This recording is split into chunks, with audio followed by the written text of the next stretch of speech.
नमस्कार, मैं हूं अंकुर और आप देख रहे हैं सत्यहिंदी.com। आइए एक नजर डाल लेते हैं अब तक की सुर्खियों पर।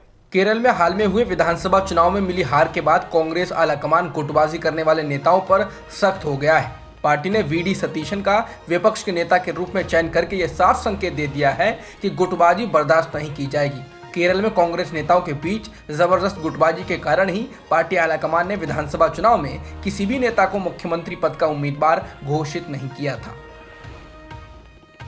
पंजाब कांग्रेस में भीतरी कलह जारी है। सीएम कैप्टन अमरिंदर सिंह की खुलकर आलोचना करने वाले नवजोत सिंह सिद्धू ने आज कहा कि कोई साबित कर दे कि वो किसी अन्य पार्टी में जाने के लिए किसी नेता से मिले हों।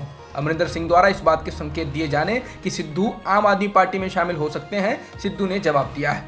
सिद्धू ने कहा कि मैंने कभी भी किसी से किसी पद की मांग नहीं की, जबकि मुझे कई बार बुलाकर कैबिनेट पद का ऑफर दिया गया था। चुनाव के ठीक पहले टीएमसी छोड़कर बीजेपी में शामिल हुई पूर्व टीएमसी विधायक सोनाली गुहा ने अब ममता बनर्जी को पत्र लिखकर पार्टी में वापस लेने की गुहार लगाई है। गुहा ने ममता को लिखे पत्र में माफी मांगते हुए कहा कि उन्होंने भावनाओं में आकर टीएमसी को छोड़ दिया था, लेकिन अब मैं टूटे हुए दिल के साथ ये लिख रही हूँ कि मैंने दूसरी पार्टी में शामिल होने का गलत फैसला लिया था। गुहा ने लिखा, जिस प्रकार से पानी के बिना मछली नहीं रह सकती, उसी प्रकार से दीदी आपके बिना मैं नहीं रह पाऊंगी। मैं आपसे माफी मांगती हूँ, अगर आप माफ नहीं करेंगी तो मैं जी नहीं पाऊंगी। कृपया मुझे वापस पार्टी में ले लीजिए। डॉक्टरों की संस्था इंडियन मेडिकल एसोसिएशन ने रामदेव पर एलोपैथी इलाज के खिलाफ झूठ फैलाने का आरोप लगाया है और मुकदमा दर्ज कराने की मांग की है। इसको लेकर केंद्रीय स्वास्थ्य मंत्री डॉक्टर हर्षवर्धन को पत्र भी लिखा गया है। साथ में ये भी कहा गया है कि अगर स्वास्थ्य मंत्रालय कार्रवाई नहीं करता है तो वो अदालत का दरवाजा खटखटाएंगे। 22 मई को जारी एक बयान में आईएमए ने कहा कि केंद्रीय स्वास्थ्य मंत्री या तो आरोपों को स्वीकार करें या आधुनिक चिकित्सा सुविधा को भंग कर दें, नहीं तो रामदेव पर महामारी रोग अधिनियम के तहत मामला दर्ज करें। आईएमए ने रामदेव के उस वीडियो का हवाला दिया है जिसमें वो एलोपैथी को बकवास और दिवालिया साइंस कह रहे हैं। साथ ही कह रहे हैं कि एलोपैथी की दवाई खाने से लाखों लोगों की मौत हो गई। आईएमए ने लिखा है कि इससे पहले कोरोना के लिए बनाई गई अपनी दवा की लॉन्चिंग के दौरान भी रामदेव ने डॉक्टरों को हत्यारा कहा था।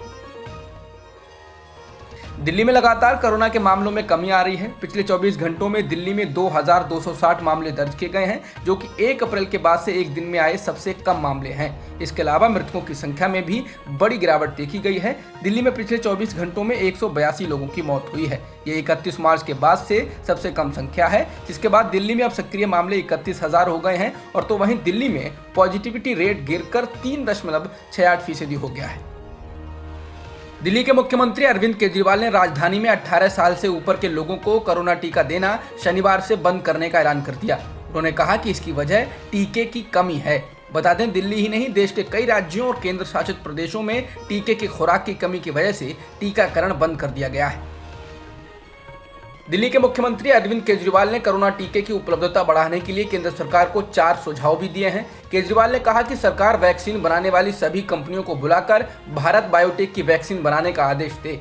उन्होंने कहा कि सरकार कोरोना टीका बनाने वाली सभी विदेशी कंपनियों को भारत में कोरोना वैक्सीन बनाने का लाइसेंस दे और उन्हें इसके उत्पादन की अनुमति दे। केजरीवाल ने कहा कि केंद्र सरकार खुद सीधे कंपनियों से कोरोना टीका खरीदे और राज्यों को दे, इससे ये कंपनियां भारत को गंभीरता से लेंगी। उन्होंने ये भी सुझाव दिया कि भारत ने कई देशों को कोरोना टीका दिया है, उनके पास ये खुराकें अभी बची हुई हैं और उन्होंने वह स्टॉक में जमा कर रखी हैं। भारत उनसे ये टीके वापस ले।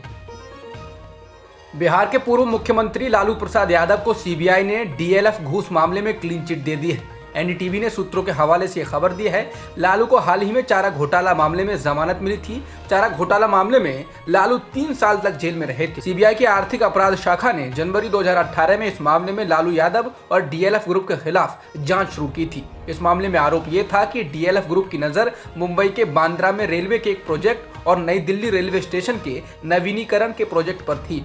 इन प्रोजेक्ट्स को हासिल करने के लिए डीएलएफ ग्रुप ने पूर्व रेल मंत्री लालू को घूस दी थी। इसके साथ ही ग्रुप ने दक्षिणी दिल्ली में भी एक प्रॉपर्टी आरजेडी की मुखिया लालू यादव को दी थी। सरकार भले ही ये दावा करे कि कोरोना टीके की कोई कमी नहीं है और दुनिया का सबसे बड़ा टीकाकरण अभियान सही ढंग से चल रहा है। आईएमएफ ने अनुमान लगाया है कि इस साल के अंत तक भारत के 1/3 लोगों को ही टीका लगाया जा सकेगा। अंतर्राष्ट्रीय मुद्रा कोष ने अपनी ताज़ा रिपोर्ट में कहा कि भारत में कोरोना टीके की कमी हो सकती है और साल के अंत तक ज़्यादा से ज़्यादा 33% लोगों का ही टीकाकरण मुमकिन है। आईएमएफ की यह रिपोर्ट स्वास्थ्य मंत्री हर्षवर्धन के उस दावे के उलट है कि साल के अंत तक देश में सबको टीका दे दिया जाएगा। वैक्सीन की कमी को लेकर चारों ओर से घिरी मोदी सरकार ने इस मामले में किस कदर बिना सोचे समझे काम किया, इसका पता सीरम इंस्टीट्यूट ऑफ इंडिया के कार्यकारी निदेशक सुरेश यादव के बयान से चलता है। यादव ने शुक्रवार को आरोप लगाया कि केंद्र सरकार ने अलग अलग आयु वर्ग के लोगों का टीकाकरण शुरू कर दिया, लेकिन इस बात की जांच तक नहीं की कि वैक्सीन का स्टॉक कितना है और इस बारे में विश्व स्वास्थ्य संगठन यानी WHO की क्या गाइडलाइंस हैं। यादव ने कहा कि शुरुआत में 30 करोड़ लोगों को वैक्सीन लगाने की बात कही गई थी और इसके लिए 60 करोड़ टीकों की जरूरत थी, लेकिन जब तक हम इस लक्ष्य तक पहुंचते, केंद्र सरकार ने 45 साल से ऊपर के लोगों के साथ ही 18 साल से ऊपर के लोगों के लिए भी टीकाकरण को शुरू कर दिया। इंडियन मेडिकल एसोसिएशन ने बताया है कि कोरोना की दूसरी लहर में देश में 420 डॉक्टरों की जान चली गई। आईएमए के अनुसार इस दौरान सबसे अधिक मौतें दिल्ली में हुई।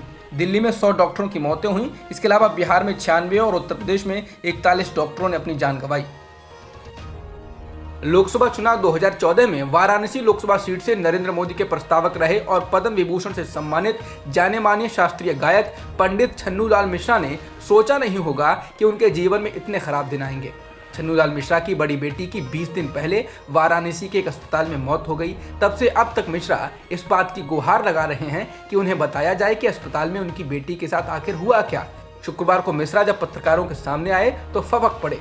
मिश्रा ने कहा कि वह रात को ढंग से सो नहीं पाते हैं और सोचते रहते हैं कि उनकी बेटी की मौत कैसे हो गई। उनकी मांग है कि जितने दिन तक उनकी बेटी अस्पताल में भर्ती रही, उतने दिनों की सीसीटीवी फुटेज उन्हें दे दी जाए, क्योंकि वह जानना चाहते हैं कि उनकी बेटी के साथ कैसा बर्ताव हुआ। उनकी बेटी मेडिविन अस्पताल में भर्ती थी।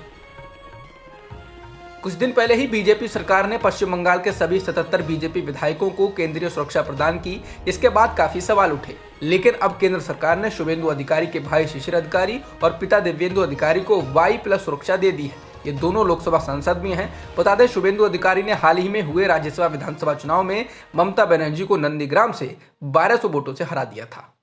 अब तक की खबरों में इतना ही। बाकी खबरों के लिए बने रहिए सत्यहिंदी.com के साथ। सत्य हिंदी का ऐप डाउनलोड करें गूगल प्ले स्टोर पर।